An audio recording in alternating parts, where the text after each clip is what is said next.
ГСП онлайн. Городские новости сейчас. Понедельник, 12:30. Гуманитарно-педагогический лицей. Министр образования Коми Владимир Шарков рассказывает о планах работы на 2015 год.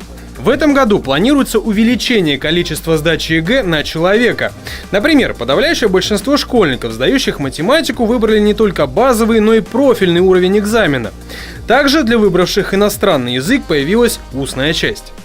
Что касается технических особенностей, что касается иностранного языка, мы знаем, что сейчас добавляется говорение, и очень много зарегистрировавшихся ребят, порядка 86%, кто зарегистрировался на английский язык, также зарегистрированы, то есть они обозначили, что хотят сдавать и говорение.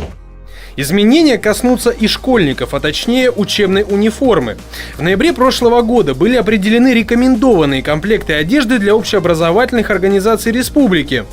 Оптимальный вариант выбирала жюри из педагогов, родителей и производителей. Однако этот факт вовсе не означает, что одежду нужно покупать прямо сейчас. Переход на единую школьную форму будет проходить поэтапно в течение нескольких лет.